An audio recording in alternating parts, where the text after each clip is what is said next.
The Black Thief. Douglas Whitfield blocked the door. Billionaire, 42 restaurants, 3 nights undercover, following a dishwasher who stayed 3 hours after closing time. I knew it. The moment I saw your file, people like you, they're all the same. Sir, you're wrong. Don't. It's in your blood. Pack your bags. You're fired. Just open the bag, please. Why should I listen to a thief? Open it, then fire me. Douglas yanked the zipper. 8 containers, handwritten labels, home-cooked meals for 8 elderly people living alone. Number 4, Miss Eileen, cornbread, no sugar. Douglas held his breath. That was his mother's name, the mother he hadn't spoken to in 4 years. Why did his dishwasher know her? What did Solomon do each night in that kitchen? And what brought Douglas Whitfield to his knees when he finally saw the truth? But before any of that, before the bags, before the accusations, before Douglas Whitfield heard a name that nearly stopped his heart, there was just a man, waking up at 5:10 in the morning, alone. Solomon Harris lived above a laundromat on the south side of Atlanta, studio apartment, one room that tried to be a bedroom and a living room and failed at both. The walls were thin enough to hear his neighbor's television.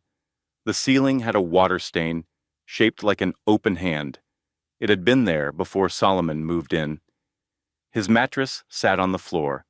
No bed frame, but the sheets were tucked tight. Crisp, military corners. When you grow up in the foster system, the only thing you can control is how your bed looks in the morning. On a small shelf, a worn culinary textbook, a Bible, a dog-eared copy of Kitchen Confidential he'd read 11 times. No television, no couch, a single-burner hot plate, a mini fridge. Inside the fridge, 8 food containers, each one labeled with a number and a handwritten note. Number 1, Harold, no salt, extra potato. Number 3, Jean, bring extra blanket, cold last night. Number 4, Miss Eileen, cornbread, no sugar, check blood pressure meds. Number 6, Dorothy, cut small, hard for her to chew. These were not his meals. Solomon ironed his one good shirt every morning. Same shirt, same iron, same cracked mirror propped against the wall. He'd worked as a dishwasher at the Longworth for 4 years. The Longworth was the crown jewel of Whitfield Hospitality Group.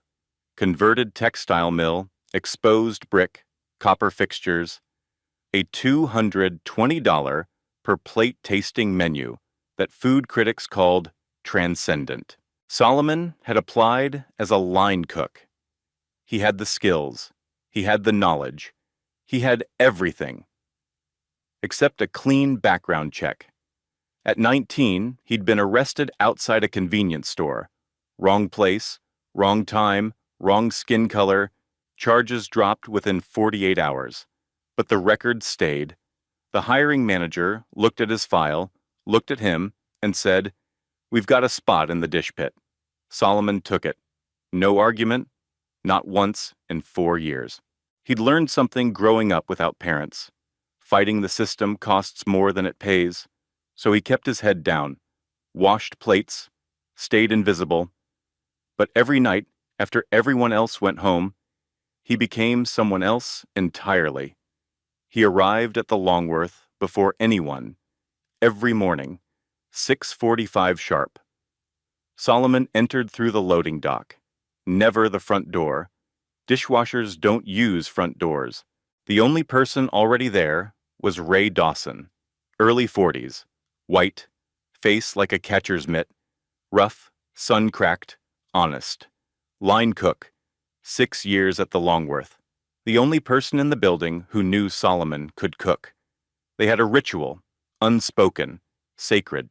Ray would accidentally leave ingredients on the prep counter: butter, herbs, eggs, whatever was about to expire. Solomon would turn them into a staff meal before anyone arrived. Eggs Benedict one morning, shakshuka the next, a perfect French omelet on Fridays. The food was extraordinary, every single time. Ray leaned against the counter, watching Solomon plate a dish that belonged in a magazine. You're wasting yourself back there, Saul. Solomon didn't look up. I'm not wasting anything. I'm right where I need to be. Ray shook his head. He'd had this conversation before. Solomon always ended it the same way. During service, Solomon was the engine nobody thanked. Fastest dishwasher the Longworth had ever seen. He reorganized the entire station. New rack flow, better spray angles, a timing system that cut turnaround by 20 minutes per service. The sous chef noticed, took credit in the weekly meeting. Solomon didn't correct him. He just hummed, gospel under his breath, and kept moving. After lunch service, Solomon walked into the walk-in cooler, back right corner. Separated from the restaurant's inventory by an invisible line only he respected. 8 plastic containers, stacked neat, numbered 1 through 8. None matched anything on the Longworth's menu. Number 1, chicken and potato, no salt. Number 4, cornbread, no sugar. Meatloaf, extra gravy. Number 6, sweet potato soup, cut small. Teresa Coleman, the general manager, walked past, glanced inside, saw the containers, paused half a second. She'd seen them 100 times, never asked, because she knew Solomon. Whatever he was doing, it wasn't wrong, but what no one saw was what it cost him. Solomon's checking account had $288. Rent was $850, due in 9 days. His knees ached from standing 14 hours a day. He did the math in his head constantly. $288 minus gas, minus food, minus the ingredients he bought out of pocket for the containers. The numbers never worked. They hadn't worked in months. But every evening, when he stood at that back prep station, when his hands touched a knife and the muscle memory took over, something shifted. His shoulders dropped. His jaw unclenched. The math stopped. Cooking was the only place where Solomon Harris was free. And the 8 people waiting for him every night, they were the only people who made him feel seen. But what Solomon didn't know, what he couldn't possibly know, was that one of those 8 people was about to bring a billionaire to his knees. And Solomon's life would never look the same again. Douglas Whitfield hadn't set foot in one of his own kitchens in 9 years. It took a financial anomaly and a ghost from his past to drag him back. Let me tell you about the man who owned the building Solomon Harris washed dishes in. Douglas Whitfield, early 60s, silver hair, tailored suits. Reading glasses on a chain he never admitted were prescription. He sat behind a desk the size of a small car on the top floor of a glass tower in Buckhead. He built his empire from a single diner his father opened in 1968. 1 diner became 3. 3 became 12. 12 became 42 restaurants across the Southeast. The Longworth was his flagship, his pride. But pride was about all Douglas had left. His wife, Catherine, died 4 years ago. Cancer, slow, cruel. She spent her last months asking Douglas to sit with her. He spent them on the phone with lawyers and investors. He told himself he was securing her future. She didn't have one. Catherine was the only person who kept Douglas and his mother connected. She knew how to soften him. She knew how to listen to Eileen without making it a negotiation. She was the bridge. When Catherine died, the bridge collapsed. Douglas and Eileen had always been oil and water. He showed love through solutions. She needed love through presence. After the funeral, Douglas tried to move Eileen into a luxury, assisted living facility. Private room, full-time nurse, ocean view. Eileen refused. "You're paying money so you don't have to look at me, Douglas." "I'm trying to take care of you, Mom." "Then sit down and eat dinner with me. That's taking care of me." He didn't sit down. He wrote a check. She tore it up.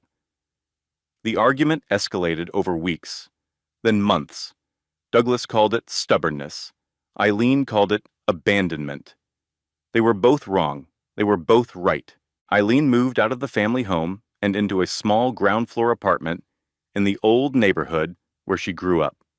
The neighborhood had changed, boarded-up storefronts, cracked sidewalks, a closed community center. She lived on Social Security. $1,450 a month.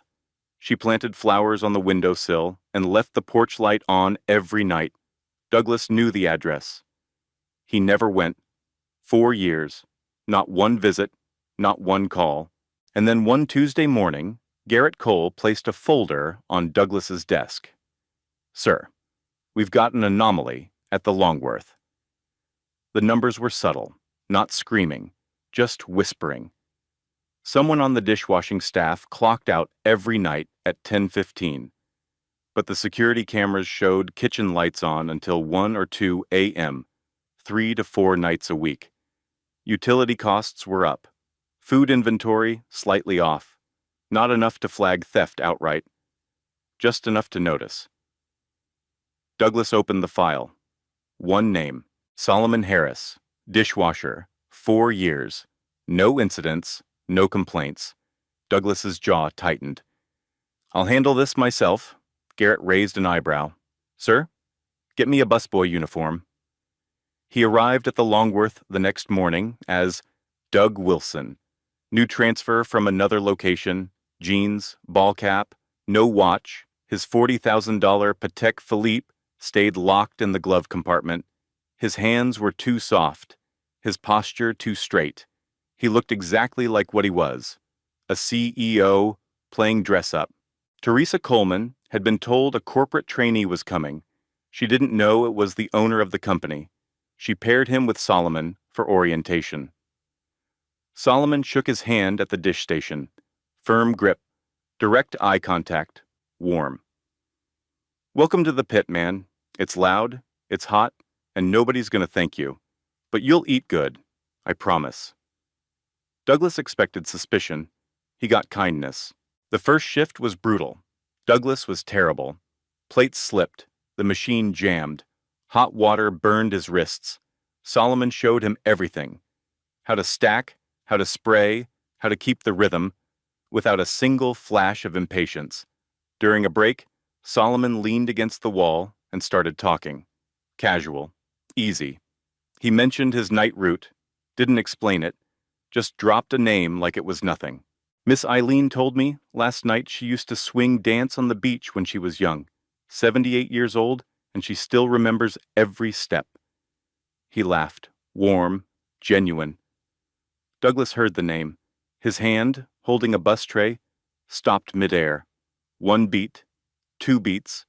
He turned away, pretended to wipe down a counter. Solomon noticed. He always noticed small things about people, but he didn't ask. That wasn't his way.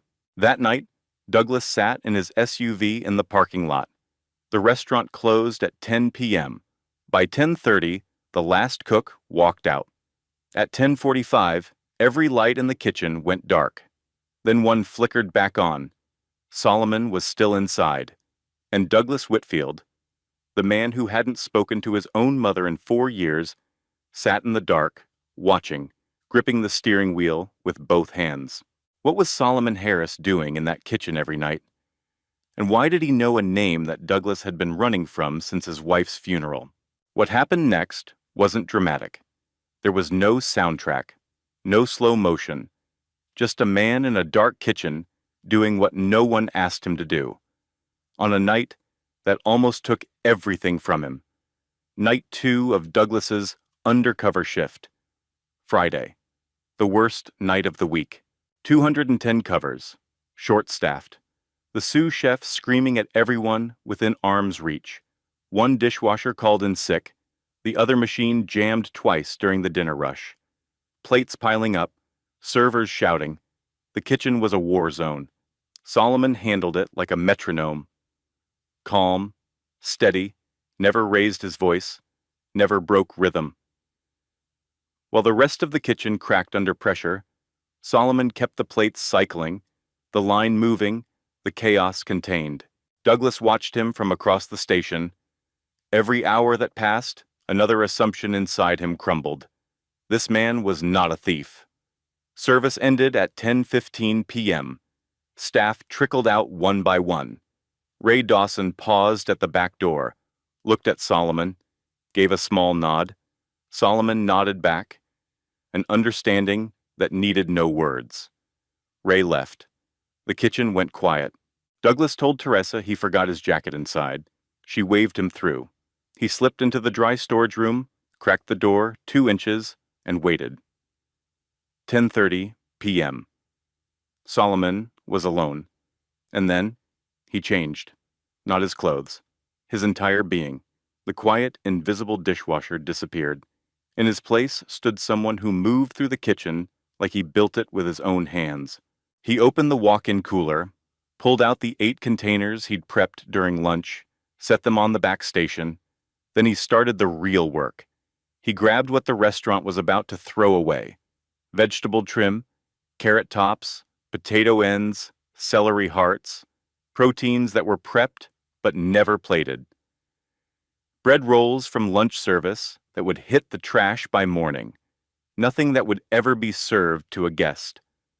Nothing stolen. All of it hours away from a dumpster. And he cooked. Not reheated. Cooked. He broke down a chicken carcass into stock in under 4 minutes. Roasted root vegetables with herbs he'd brought from home in a small plastic bag. Seasoned by memory. No measuring spoons, no recipe cards, no hesitation. His knife moved with the precision of someone who'd done this 10,000 times before. He plated each container with intention. Garnish on top. A handwritten note tucked under every lid. Number 1, Harold. Eat your vegetables, old man. Number 4, Miss Eileen. Cornbread, no sugar. Just how you like it. Take your meds tonight. Number 6, Dorothy, happy early birthday. Extra pudding for you.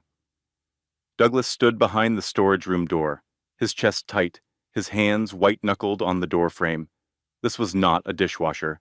This was a chef. 11:35 p.m. Solomon was sealing the last container when his phone buzzed. He answered. His face changed instantly, the calm drained away, replaced by razor-sharp focus. How bad? Is she bleeding? Don't move her. I'm coming. He threw all 8 containers into 2 insulated bags, grabbed his keys, and ran out the back door. Douglas followed. Solomon's car, a 2010 sedan, with a cracked windshield and a taped taillight, tore out of the parking lot. Douglas's black SUV stayed 3 car lengths behind. They drove 20 minutes into a rougher part of the city, past boarded-up storefronts, past a shuttered community center with weeds growing through the parking lot, past streetlights that flickered like they were tired of trying. Solomon stopped in front of a small house, jumped out before the engine fully died, ran inside with the bag still hanging from his shoulder. Douglas parked across the street, got out, walked to the window. Inside, Calvin Moore, 15 years old, Solomon's neighbor, was kneeling beside an elderly woman on the kitchen floor. Dorothy Sands, 82, nearly blind. She'd slipped on a wet floor, trying to make herself tea at midnight, blood on her forehead, hands trembling. Solomon was already on his knees beside her, calm, precise. He checked her pupils with a flashlight from his phone, positioned her safely on her side, applied pressure to the wound with a clean towel, called a free medical hotline, and described her symptoms clearly enough for the nurse to assess over the phone. No ambulance. Dorothy couldn't afford one. Solomon knew that without asking. The wound was shallow, no concussion, but she needed watching through the night. Solomon looked at Calvin. School tomorrow. Go home. Don't be late. Calvin hesitated. Solomon gave him a look, firm but warm. Calvin left. Then Solomon cleaned Dorothy's kitchen floor, found the crooked anti-slip mat that caused her fall, straightened it, heated up container number 6, sat on the edge of her bed, and fed her sweet potato soup. one spoonful at a time. Dorothy held his wrist with both hands. Her voice was barely there.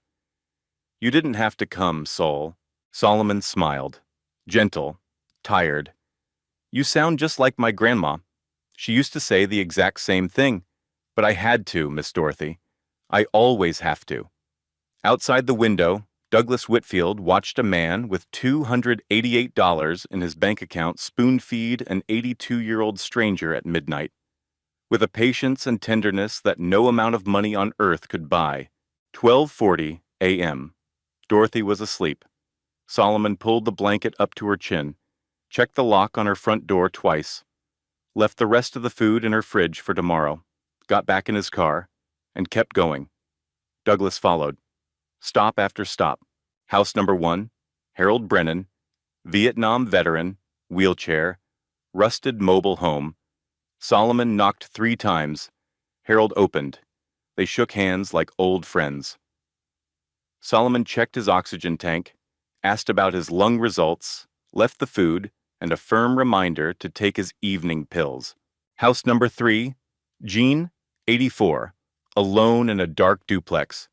His television was on with no sound, just for the light.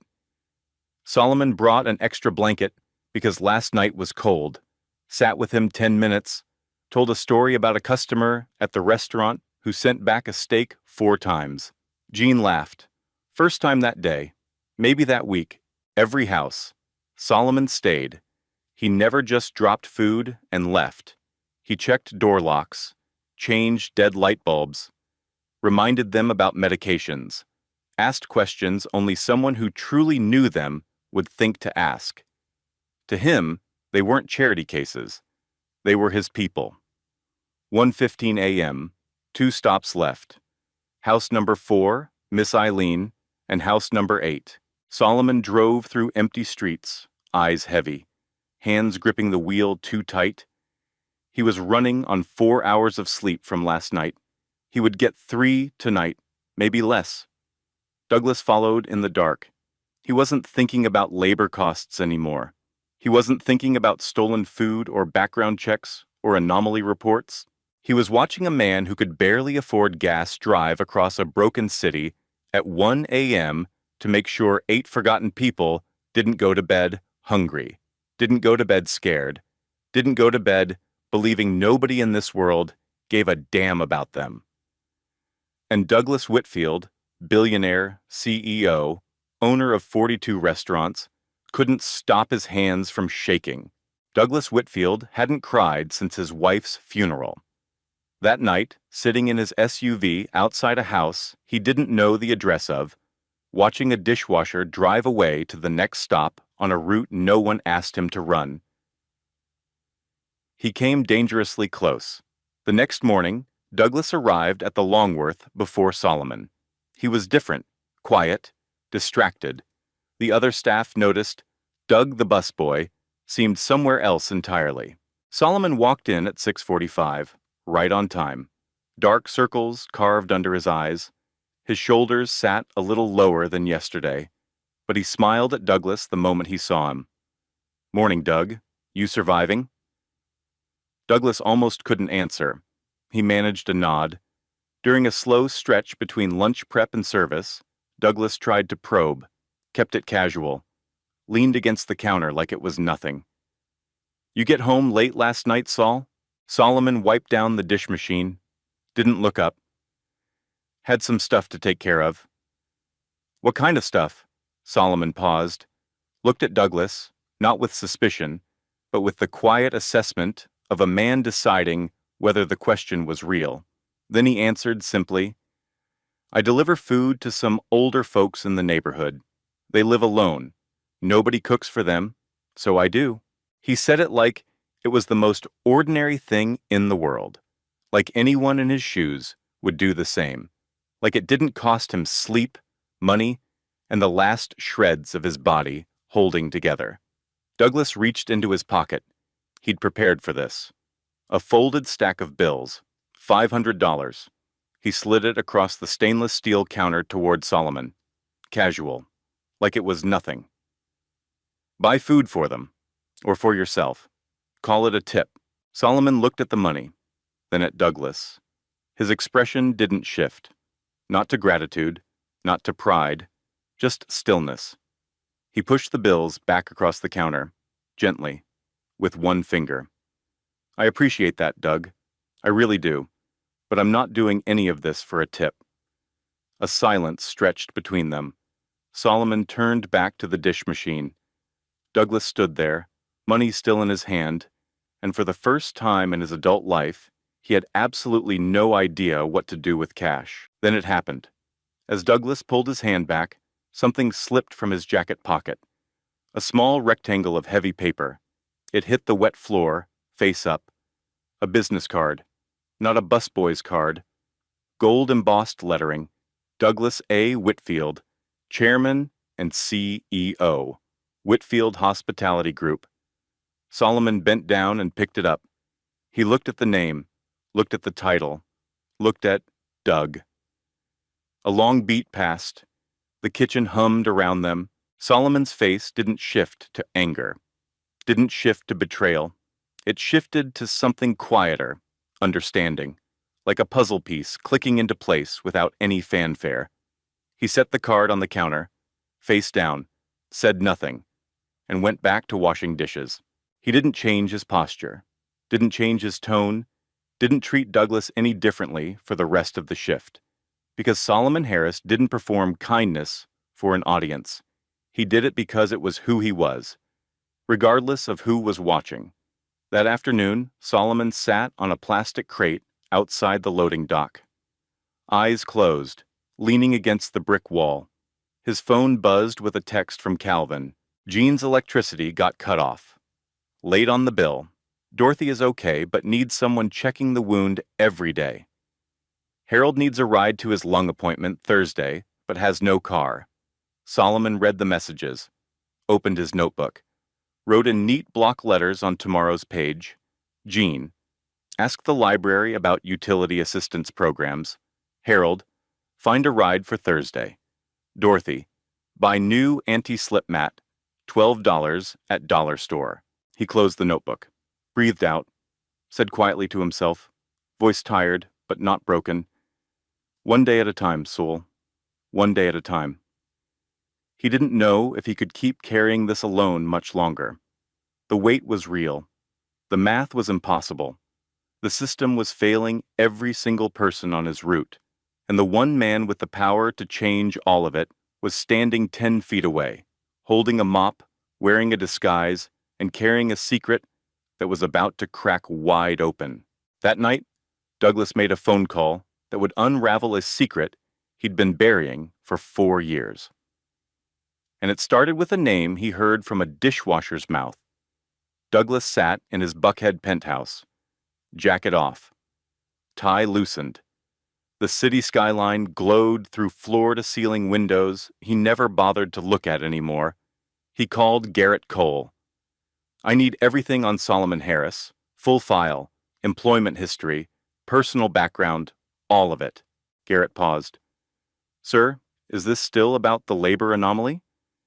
It's about something else. Just get it done. He hung up, paced the living room, stopped, paced again. He couldn't get the name out of his head. Miss Eileen. Solomon had said it so casually during that break, like she was just another person on his route, another elderly woman who liked cornbread and forgot her medication. But Douglas's mother's name was Eileen, Eileen Ann Whitfield, and she lived in the old neighborhood, the same neighborhood Solomon drove through every night at 1 a.m. Douglas opened his phone, pulled up the last known address he had for his mother, a ground-floor apartment on Edgewood.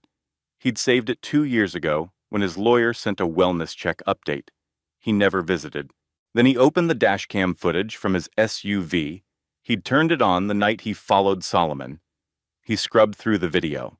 Stop 1, stop 2, stop 3, stop 4. Solomon parked in front of a small apartment. Blue door, paint fading, flower pots on the windowsill, yellow chrysanthemums, half wilted but still alive. Someone was watering them. Solomon knocked. 3 soft knocks. A rhythm. Like a code only two people understood. The door opened.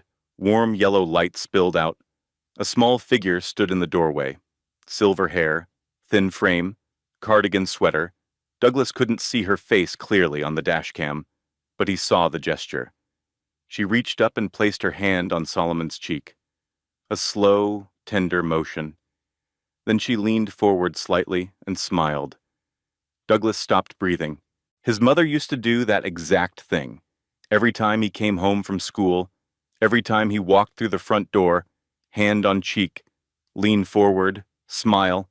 It was her signature, her fingerprint of love. He hadn't felt that hand on his face in 4 years. Douglas closed the laptop, put his face in his hands. He didn't need Garrett to confirm anything. He didn't need records or addresses or background checks. He knew.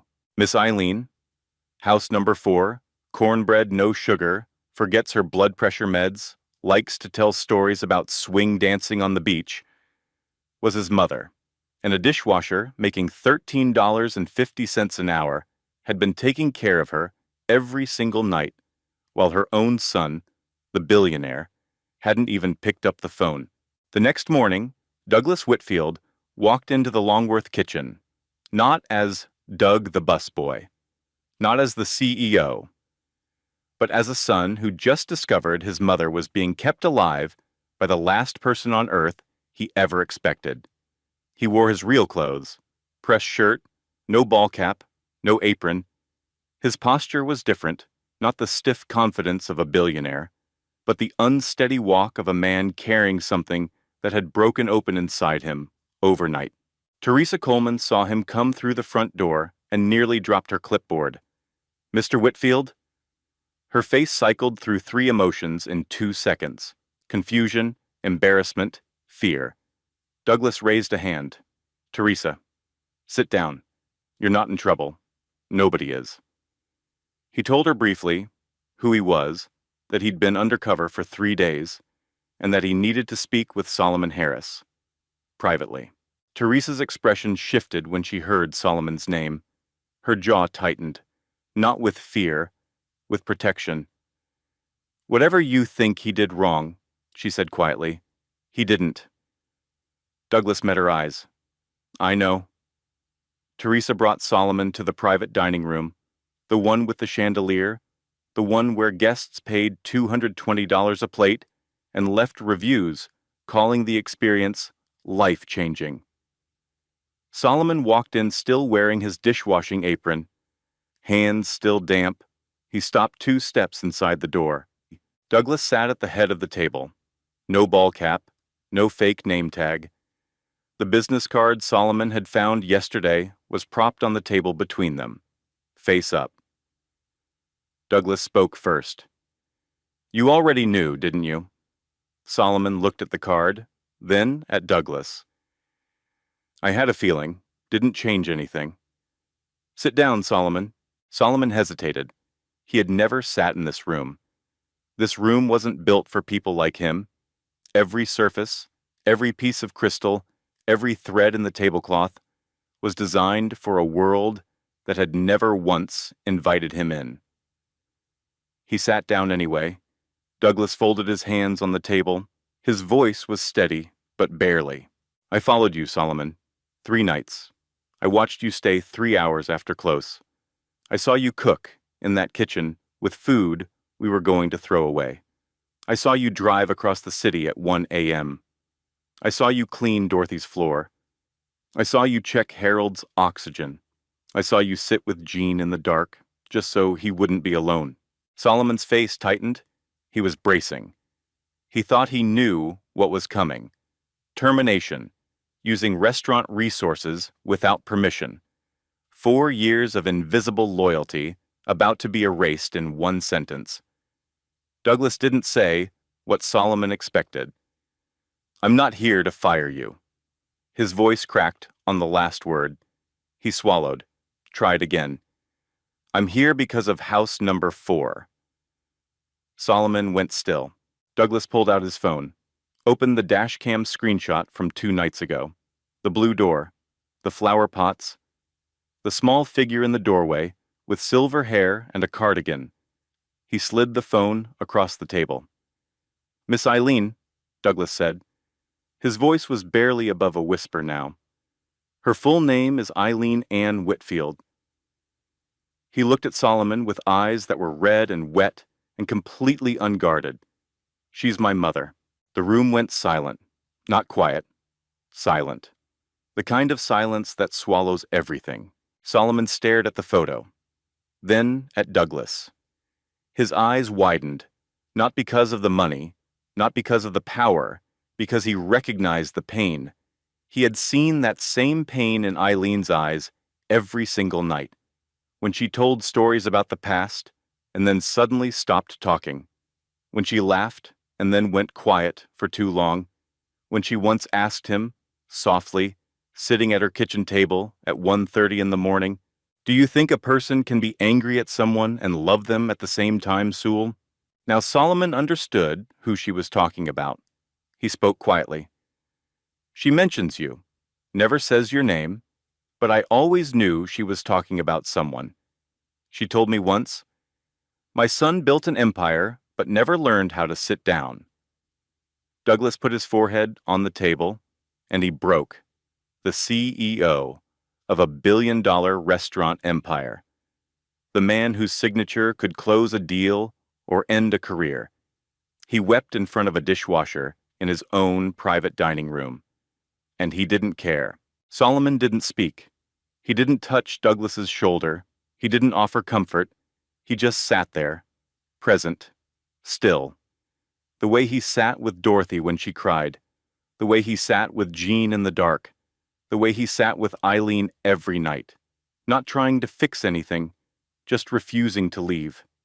When Douglas finally lifted his head, Solomon reached into his back pocket, pulled out the plastic-wrapped notebook, opened it to the first page, and handed it to Douglas. "If you want to know how your mother is living, read every page." Douglas read.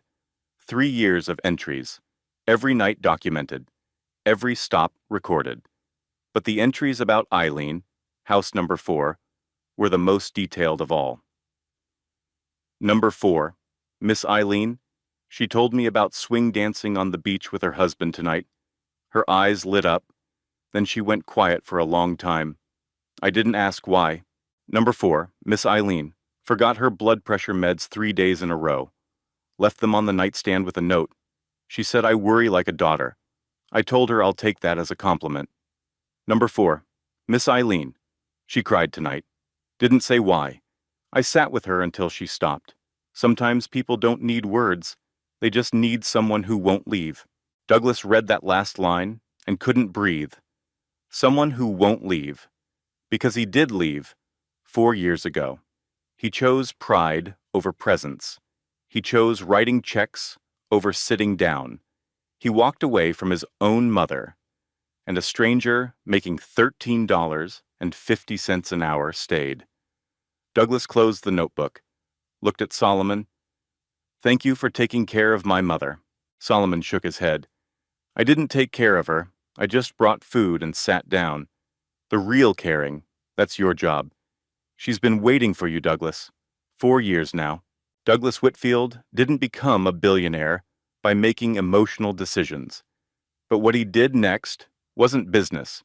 It wasn't strategy. It was personal. 2 days later, Solomon was called to the private dining room again. This time, when he walked in, it wasn't just Douglas. Seated around the table, Garrett Cole with a folder in front of him, Teresa Coleman, eyes already glistening, Ray Dawson still in kitchen whites, and Calvin Moore, 15 years old, cleanest hoodie he owned, sitting in a chair too big for him, looking like he'd accidentally walked into someone else's life. Solomon stopped in the doorway. He'd never seen all these people in the same room. Douglas stood, composed now. The grief from 2 days ago hadn't disappeared. It had compressed into something harder. Purpose. "Solomon, I'm going to say a few things. I need you to listen before you push any of it back."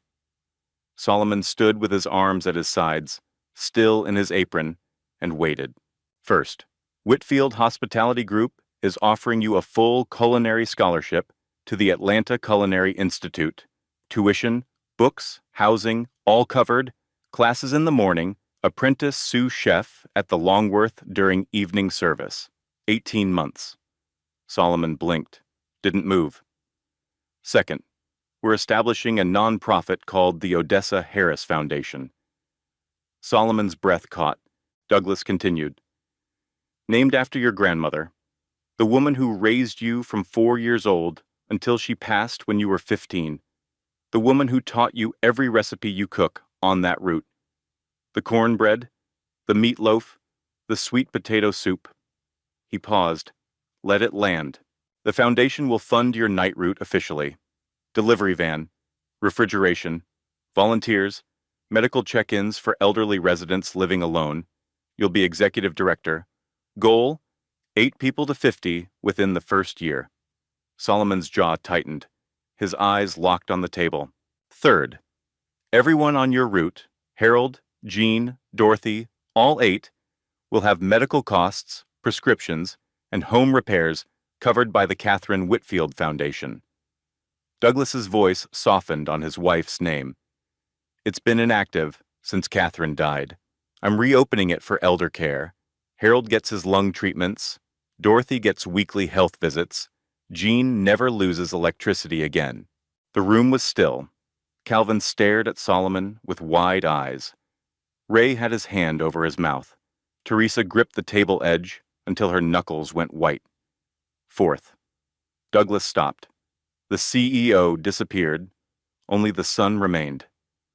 I'm going to see my mother. I'm going to drive to that apartment with the blue door and knock. But I need you with me, Solomon. She trusts you. I need her to open the door. Silence filled the room. Solomon looked at Douglas for a long time, then one word. Quiet, almost fragile. Odessa? Douglas nodded. Garrett pulled your records. Your grandmother raised you until 15, after she died. Foster care. Aged out at 18. Taught yourself to cook with her recipes. Everything on that route for 3 years. It's her food. Solomon's composure, the wall he'd maintained through every loss, every indignity, every silent night, washing dishes for 4 years. Finally cracked, not dramatically, not loudly. His chin dropped, his shoulders trembled. He put one hand over his eyes, and he breathed, ragged, uneven, the sound a man makes when he's held everything so long that letting go feels like breaking.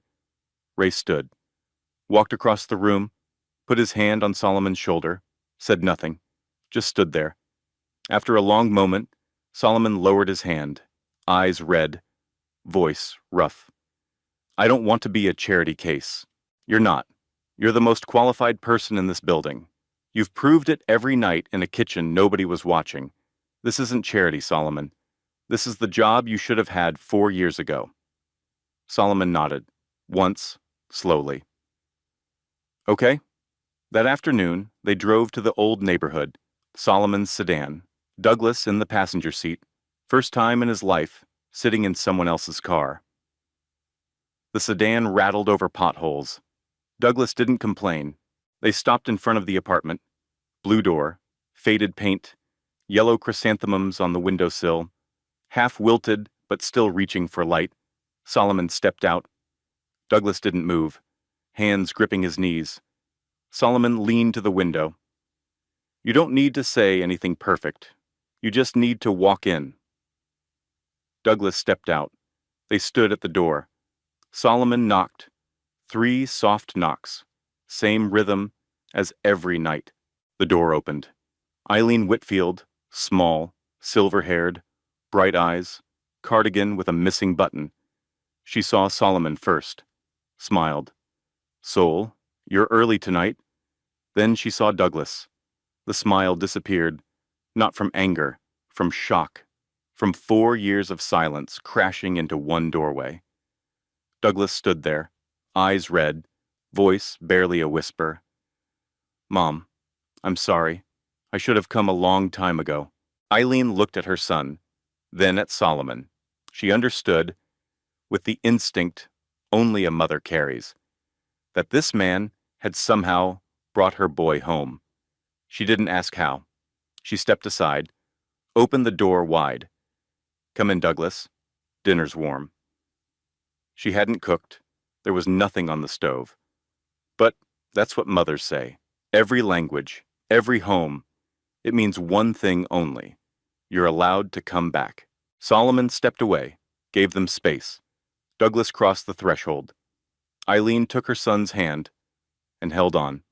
Solomon walked to his car. He didn't need to stay. His work tonight, the real work, was done. 6 months later, you wouldn't recognize the block where Eileen Whitfield lives, and you definitely wouldn't recognize Solomon Harris. A white delivery van sat parked outside the old community center. Fresh paint, clean lines. On the side, a logo in warm gold lettering, the Odessa Harris Foundation. Nobody eats alone. Solomon stood beside the van on opening day, chef's coat, his name embroidered on the chest. First time in his life his name had ever been stitched onto anything official. The block was alive. Neighbors gathered on the sidewalk.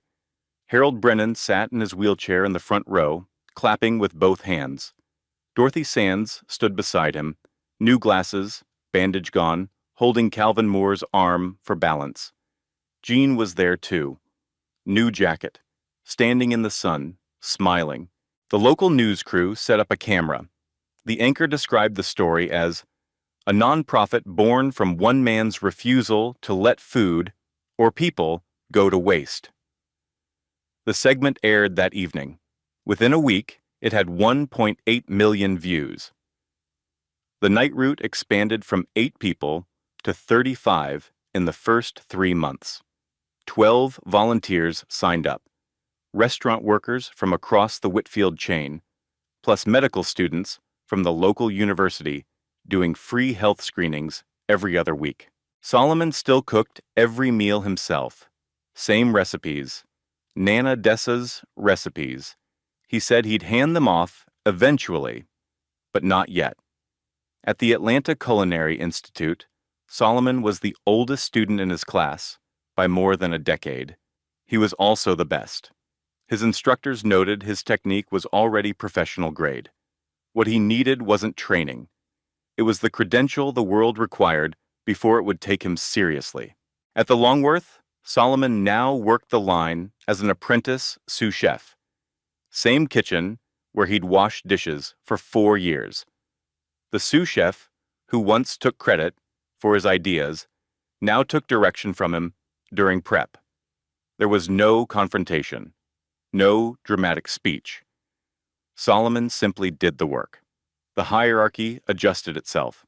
Teresa Coleman made it official with a promotion letter. She handed it to him in the kitchen, not the office. She said, "You were never a dishwasher, Solomon. You were a chef in disguise." Solomon took the letter, folded it, put it in the same back pocket where he kept the notebook. Eileen and Douglas had dinner together every Sunday now.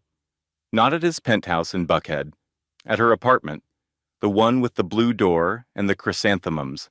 Douglas brought food he tried to cook himself, badly. Eileen never said, "I forgive you." She said things like, "Too much salt, Douglas," and "You burn the rice again." And Douglas understood that this was how she said everything was going to be okay. Harold Brennan got his lung treatments covered by the Catherine Whitfield Foundation. He started physical therapy. Within 4 months, he took his first steps out of the wheelchair with a walker. Dorothy Sands had a health aide visiting twice a week. Jean's electricity was never cut again. He watched cooking shows now, with the volume on. A national outlet picked up Solomon's story. The headline, "The Dishwasher Who Made Sure Nobody Ate Alone." Whitfield Hospitality Group received hundreds of job applications from people with non-violent records and aged-out foster youth, all inspired by Solomon's path. Douglas created a company-wide hiring initiative called the Second Plate Program. Guaranteed interviews for applicants the system had written off. 16 restaurants across the chain joined in the first year. Calvin Moore, the 15-year-old who used to help Solomon deliver meals on weekends, received a college prep scholarship from the Odessa Harris Foundation. In his application essay, he wrote, "Mr. Saul taught me that taking care of people isn't a burden. It's a privilege." 3 other cities reached out about replicating the night route model. Solomon was invited to speak at a national hospitality conference. He said yes. On one condition: Harold, Dorothy, and Jean had to sit in the front row. "They're the reason I'm standing here," he told the organizers, "not the other way around." The audience gave him a standing ovation before he said a single word. But the thing that mattered most to Solomon, the thing he never told reporters or conference audiences or cameras, was smaller than all of that. It was Sunday night. Eileen's kitchen, Douglas washing dishes in the sink, badly, Eileen laughing at him from the table, and Solomon's seat at that table, always set, always waiting. That was the reward. One year after Douglas Whitfield followed a dishwasher into the dark, he found himself back in a kitchen, but this time he wasn't watching through a window. He was inside, Thanksgiving night, Eileen's apartment. The blue door was open. Warm light spilled onto the sidewalk.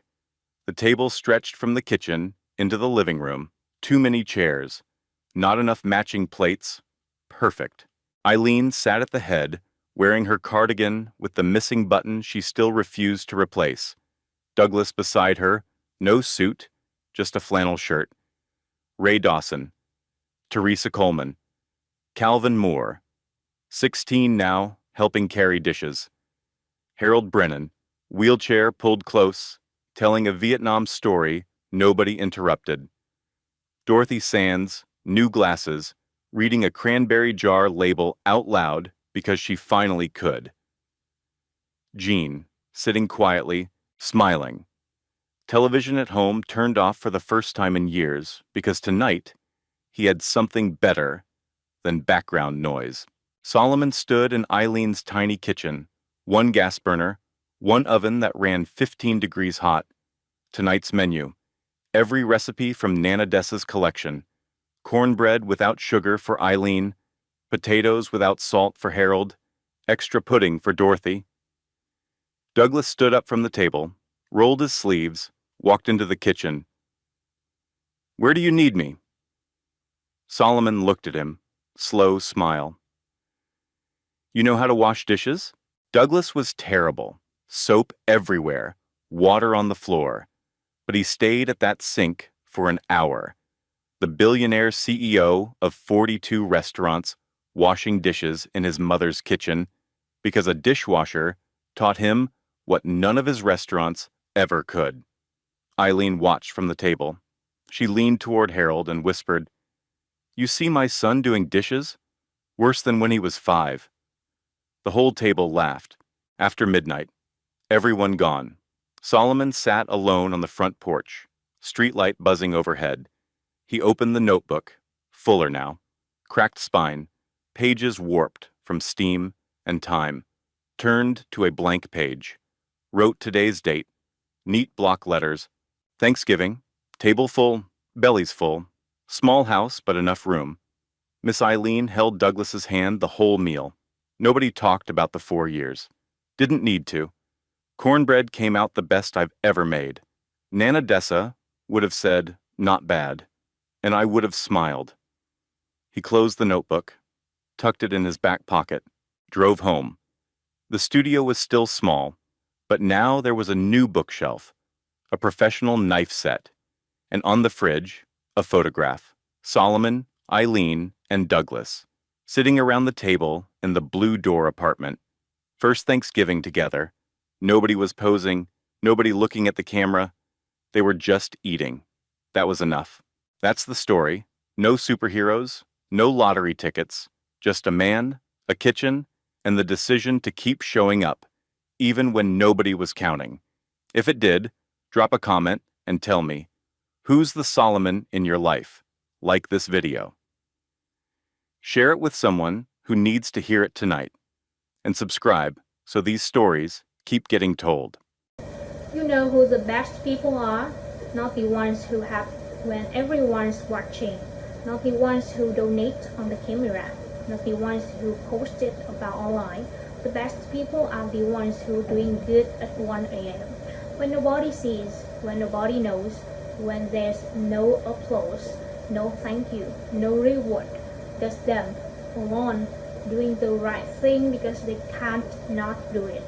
And those people, they are usually the ones with the least, not the richest, not the most powerful, not the quietest, the most invisible, the ones nobody notices because they are too busy noticing everyone else.